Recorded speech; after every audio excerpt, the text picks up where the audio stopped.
진주시의회가 임시회를 열고 의장으로 백승흥 의원을 선출했습니다.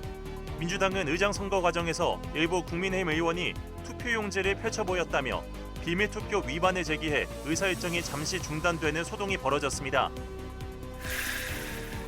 지난주 한 차례 파행됐던 하동군의회 의장단 선거가 다시 임시회를 열어 마무리됐습니다.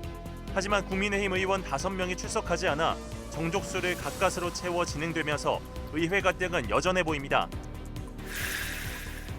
남해군이 고현면에 조성한 낚시공원 2곳이 준공 1년 반 만에 개장을 앞두고 있습니다.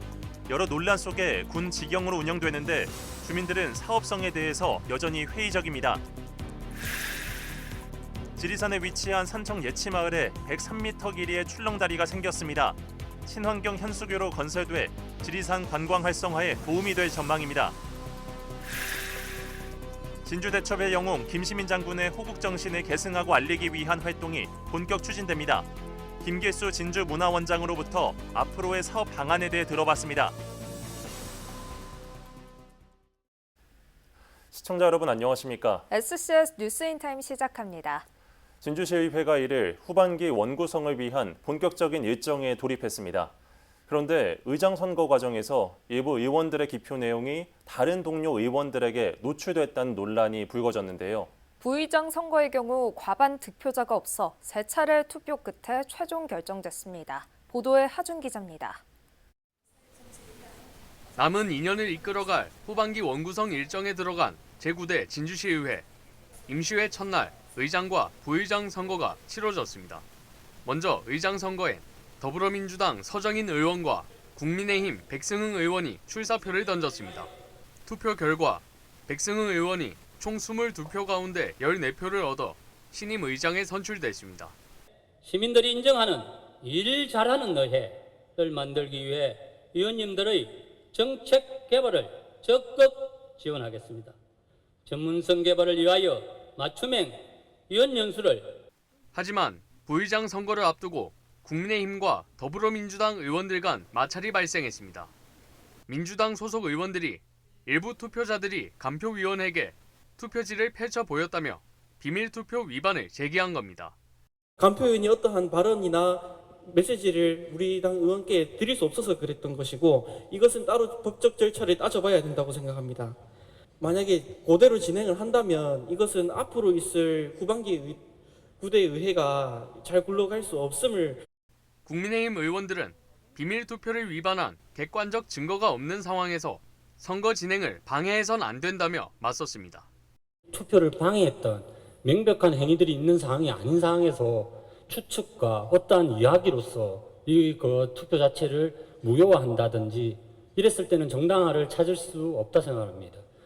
양측이 물러서지 않으면서 정회가 선포됐고 이후 부의장 선거가 진행됐습니다. 후보로 나선 황진선 의원과 박미경 의원 모두 1, 2차 투표에선 과반 득표수를 얻지 못했고 이어진 3차 투표에서도 각각 총 득표수의 절반씩을 나눠 가지면서 연장자 승리 원칙에 따라 황 의원이 부의장에 올랐습니다. 우리 의원님들의 의지와 경험을 엮어내도록 귀 열고 마음을 열겠습니다. 소통으로 반목을 이기고 협치로 모두가 공감하는 진주시 의회를 여러분과 함께 만들어 나가고 싶습니다. 한편 더불어민주당 측은 의장 선거 관련 논란에 대한 전문가 자문을 구하겠다는 계획. 이 일에 관련 기자회견을 열 예정이며 추후 법적 대응까지도 검토하겠다는 입장입니다. 추가로 또 법률 전문가한테 자문을 구하고 앞으로 계획을 어떻게 할 것인지 의논을 해서 의총 결과에 따라서 기자회견 또는 집행정지, 의장 직무정지 가처분 신청 또는 의장 선임 무효 소송 이런 법적으로 할 수 있는 내용들을 한 번 더 자문을 구한 후에 의결을 거쳐서 의총 결과대로 움직일 계획이고. 후반기 원구성에 들어간 제9대 진주시의회. 의장 선출 과정에서 비밀투표가 지켜지지 않았다는 주장이 제기되면서 국민의힘과 더불어민주당 의원들 사이에 갈등이 예고되고 있습니다. SCS 하주입니다. 지난 금요일 하동군의회 임시회가 파행을 맞았다는 소식 저희 뉴스를 통해 전해드렸었죠. 7월 첫날 후반기 원구성을 위한 임시회가 진행됐는데요. 국민의힘 소속 의원 5명이 불출석한 가운데 원구성이 마무리됐습니다. 보도에 김상혁 기자입니다. 하동군의회 본회의장이 의장석이 비어 있습니다. 전반기 의장 임기가 지난 6월 말로 끝나 공석인 겁니다. 이날 출석한 의원은 전체 의원 11명 가운데 6명, 국민의힘 소속 의원 5명은 불출석했습니다. 재적 의원 과반수를 가까스로 넘긴 상태에서 임시회가 시작됐습니다. 본 의원이 최다수 의원으로서 제9대 하동군의회 후반기 의장 선거를 위한 회의를 주재하겠습니다. 의사일정 제1항 의장 선거권을 상정합니다. 불출석 의원을 제외하고 진행한 의장단 선거. 출석 의원 전원의 표를 받은 국민의힘 강대선 의원이 후반기 의장으로 이름을 올렸습니다.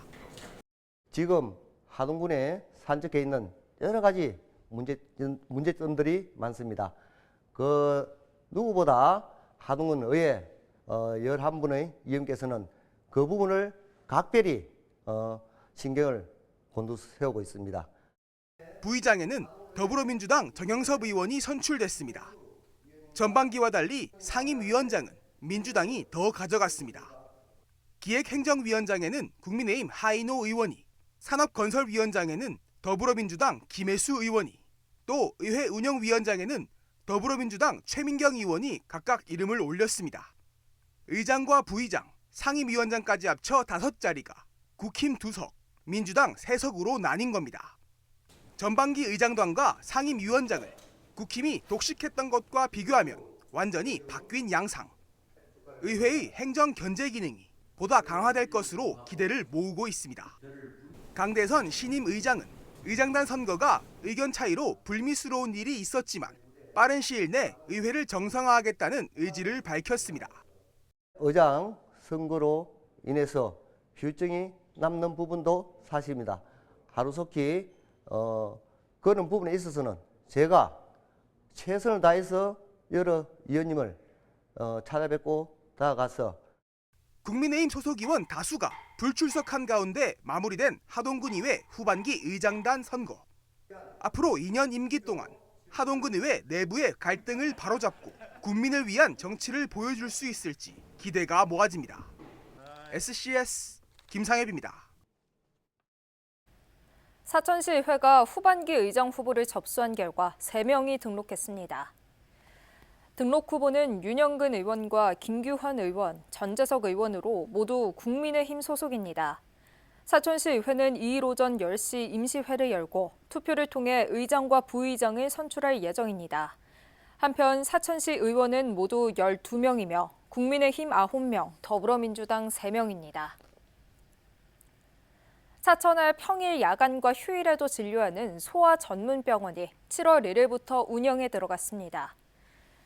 보건복지부는 사천서울아동병원을 달빛 어린이병원으로 지정했습니다. 달빛 어린이병원은 18세 이하 소아청소년 경증 환자가 평일 야간과 휴일에도 외래 진료를 받을 수 있는 의료 서비스입니다. 진료 시간은 월요일부터 목요일까지는 밤 11시, 금요일과 주말, 공휴일은 오후 6시까지입니다. 경남에는 6곳의 달빛 어린이병원이 있는 가운데 서부 경남은 이번이 처음입니다. 하동군이 학생에게 적용했던 100원 버스 혜택을 7월 1일부터 모든 이용객으로 확대합니다. 하동군 100원 버스는 초중 고등학생의 교통비 부담을 덜기 위해 지난해 1월 경남에서 처음으로 도입됐습니다. 하동군은 교통 혜택을 모든 이용객으로 늘리기 위해 지난해 말 의회 승인을 거쳤으며 노선 개편도 진행했습니다. 하동 농어촌 버스는 이동 구간 상관없이 카드나 현금으로 100원만 지불하면 됩니다.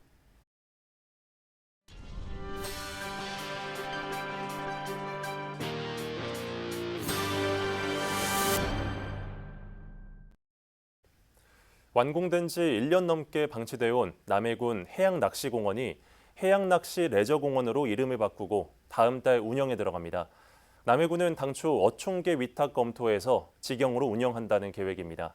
김동엽 기자가 취재했습니다.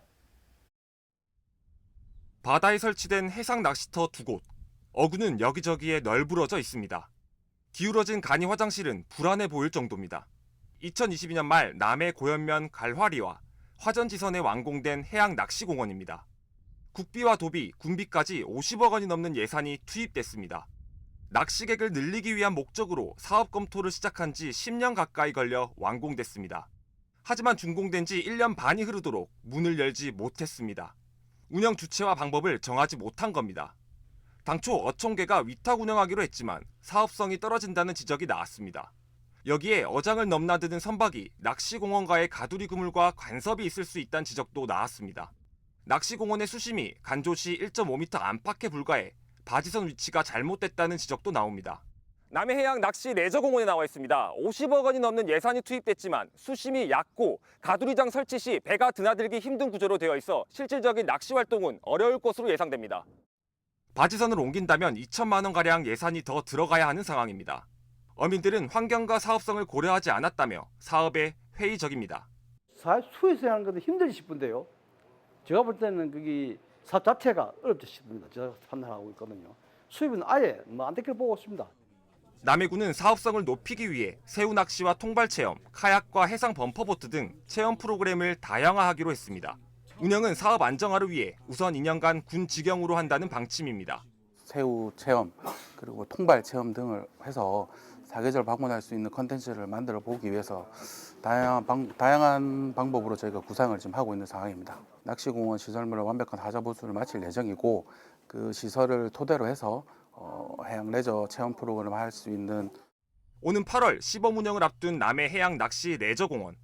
계획 변경과 군 직영을 통해 정상화 궤도에 빠르게 이룰 수 있을지 주목됩니다. SCS 김동엽입니다. 내대천을 끼고 있어 여름철 많은 피서객이 찾는 예치마을에 출렁다리가 만들어졌습니다. 지리산권 관광벨트 구축을 추진하고 있는 산청구는 시너지 효과를 기대하고 있습니다. 김현준 기자의 보도입니다. 지리산 천왕봉을 인근에 둔 산청 예치마을. 내대천을 끼고 있어 여름철 많은 피서객이 찾는 이곳에 103m 길이의 출렁다리가 생겼습니다. 부식이 잘 안 되는 자재를 사용해 중간 교각 없이 케이블로 연결되는 무주탑 방식으로 만든 친환경 현수구입니다. 지리산 등산객들이 천왕봉의 전경과 내대 계곡을 조망할 수 있어 관광 효과가 클 것으로 전망하고 있습니다. 총 사업비는 18억 원. 특히 주민이 직접 제안한 예산 사업으로 경남도 공모에 선정돼 일부 사업비를 충당했다는 점이 의미를 더합니다. 여름철에만 많은 피서객들도 방문하고 하다 보니까 봄과 가을, 늦가을에 1년 내내 우리 마을로 예치마을로 찾아주시게끔 하는 차원에서 이번 출렁다리 준공을 시작으로 네 대리를 한 바퀴 돌 수 있는 생태길까지 조성하는 것이 군과 마을의 목표입니다. 지리산을 접한 지역을 중심으로 이처럼 생태를 활용한 관광 자원을 개발하고 있는 산청군. 금서면에서는 밤머리째 명품길, 삼장면에는 대원사 생태탐방로 길이 연장이, 시천면에는 케이블카 사업 등이 추진되고 있습니다. 지역별로 특색 있는 어떤 콘텐츠를 개발하고 편의시설을 확충해서 관광도시의 어떤 도약을 위한 다각적인 관광정책을 추진하고 있습니다. 산청구는 밤머리제를 중심으로 추진하고 있는 지리산권 관광벨트 구축에 박차를 가하고 있는 상황. 이 같은 관광자원 개발으로 그 효과를 더한다는 방침입니다. 다만 자연 환경을 활용하는 만큼 환경 오염 우려를 해소하는 것은 숙제입니다. 산청구는 환경적 요소가 문제로 드러나지 않도록 관광자원 운영에 신중을 기하겠다고 밝혔습니다. SCS 김현준입니다. 케이블카 없는 지리산 실천단 등 186개 단체가 지리산 케이블카 신청서 반려를 촉구했습니다. 이들은 이를 환경부 앞에서 기자회견을 열고 환경 파괴, 혈세 낭비, 주민 분열을 초래하는 지리산 케이블카에 반대한다고 밝혔습니다. 특히 산청군의 경우 재정 자립도가 낮음에도 사업비 1,177억 원 전액을 군비로 충당한다며 운영 적자 시 국민들이 빚더미를 짊어지게 된다고 강조했습니다. 그러면서 케이블카 설치가 환경적, 경제적, 공익적 이익에 반하고 환경부의 방침도 위반한 것이라며 환경부의 케이블카 신청서를 반려할 것을 요청했습니다. 남해군이 남해 에코촌 캠핑장 개장식을 개최했습니다. 지난달 28일 이동면에서 열린 행사에는 장충남 남해 군수를 비롯해 군의회와 주민 등 50여 명이 참석했습니다. 남해 에코촌 캠핑장은 카라반과 오토 캠핑 사이트 등 총 37개의 캠핑 공간과 물놀이장을 갖추고 있습니다. 한편 군은 입찰 공고를 통해 캠핑장 운영자를 선정한 바 있습니다. 사천 상공회의소가 초등학생 가족을 대상으로 가족경제 한마당을 열었습니다. 지난달 29일 사천시청에서 열린 행사는 초등학생과 부모 등 100여 명이 참가했습니다. 이날 행사는 어린이가 이해하기 쉬운 금융교육과 관련한 내용의 뮤지컬 등으로 진행됐습니다. 사천 스포츠클럽이 대한체육회의 지정 스포츠클럽다운 공모전에서 우수상을 받았습니다. 이번 공모전은 전국 131개 지정 스포츠클럽을 대상으로 3개 부문으로 나눠 운영 성과를 심사했습니다. 사회적 가치 부문에 나선 사천 스포츠클럽은 지역 학교가 힘을 모아 청소년 스포츠를 활성화한 공로를 인정받았습니다. 진주시 시설관리공단이 1일 공단 본부 청사에서 신규 직원 임용식을 개최했습니다. 이날 임용식은 임용장 수여와 선서문 낭독, 이사장 인사말 순으로 진행됐으며 임용식 후에는 신규 직원들을 대상으로 공단 직원의 자세와 공문서 작성, 직무 윤리 등 교육이 진행됐습니다. 임용된 직원은 일반직 10명이며 분야별로는 일반직 행정 2명, 기술 8명입니다. 신규 직원들은 진주 종합경기장 등 수탁 예정 시설의 업무 인수를 거쳐 오는 9월부터 본격적인 시설 운영과 관리 업무를 수행하게 됩니다. 제40대 조여문 함양군 부군수가 취임했습니다. 조여문 부군수는 1일 별도의 취임식 없이 업무에 들어갔습니다. 조 부군수는 경남 창녕 출신으로 경남도 항공우주 담당, 소상공인 정책 담당, 사회적 경제 정책 담당 등을 역임한 바 있습니다.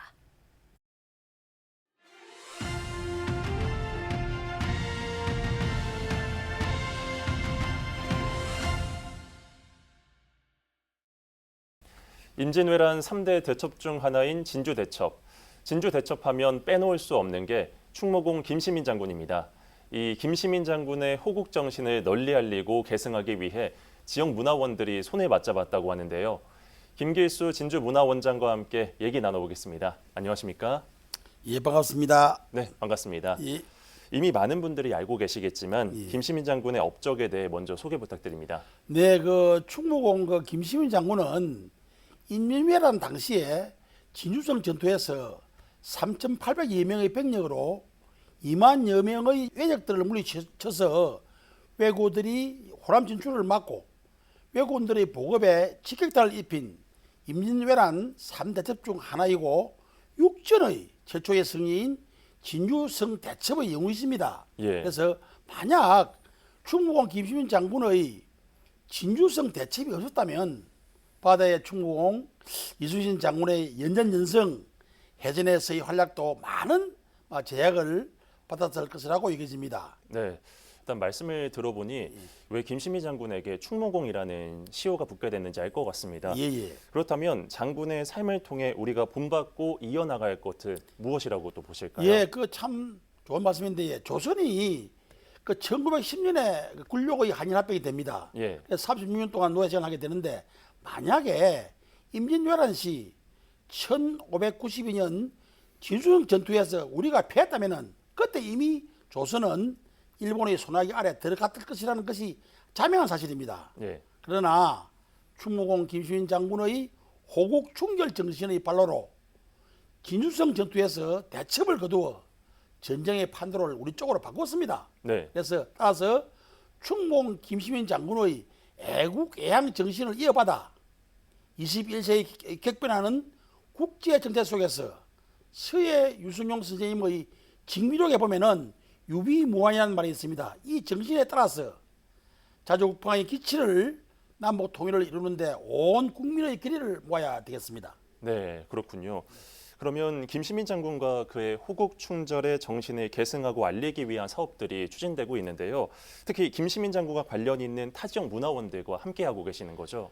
예, 그 실제 그 진주성 전투에 참여하여 순국하신 김시민 장군을 포함한 의병자들의 신의가 장열사에 39위가 묻혀져 있습니다. 예. 1위는 무명이고. 네. 그런데 이제 충무공 김시민 장군의 출생지는 천안시 병치면이요, 성장지는 계산군이며 또 손자 김덕진이 설했던 정병훈이 관련이 있습니다. 네. 그래서 따라서 천안 동남구 문화원, 또 천안 서북구 문화원, 또 괴산 문화원, 정평 문화원과 또 천안시에 충무공 김시민 기념사업회가 있습니다. 그와 충무공 김시민 장군 호국 정신 개성 및 선양 사업을 위한 MOU를 체결하여 사업을 진행하고 있습니다.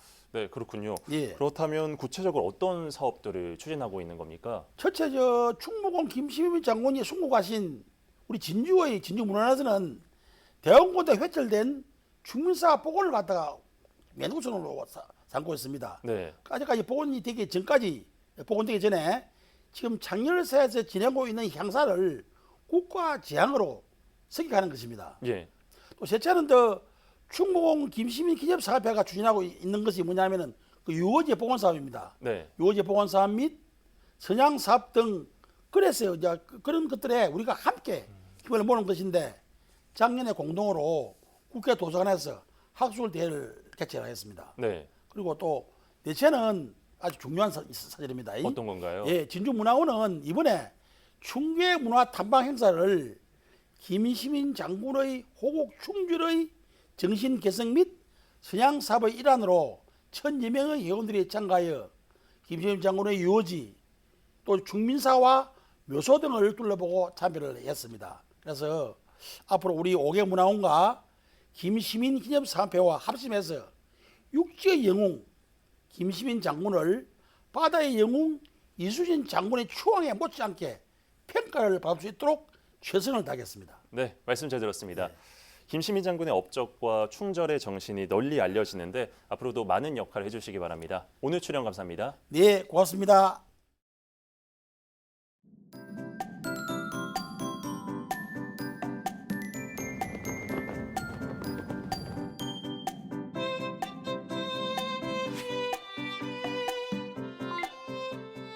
한 주간 날씨 전망부터 살펴보겠습니다.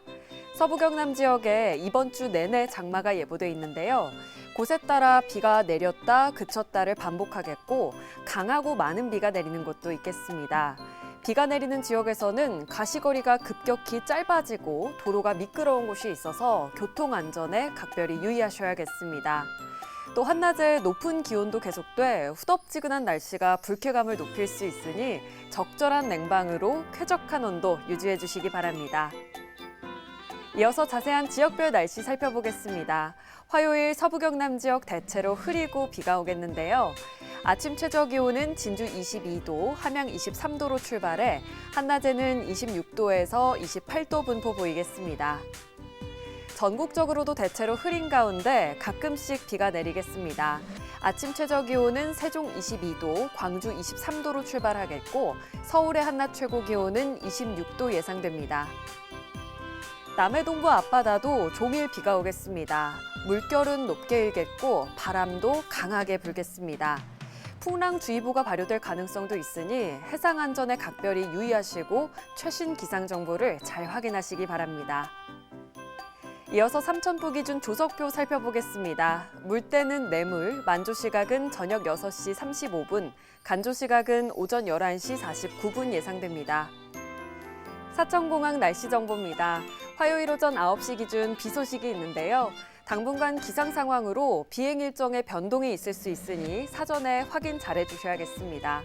우리 지역에서 서울 김포로 가는 첫 번째 항공편은 오전 11시 20분 예정돼 있습니다. 이어서 삼천포 여객 운항 정보입니다. 제주도에서 삼천포로 오는 배는 오후 3시에 출발하겠습니다. 지금까지 기상정보였습니다. 저희가 준비한 소식은 여기까지입니다. 시청해주신 여러분 고맙습니다.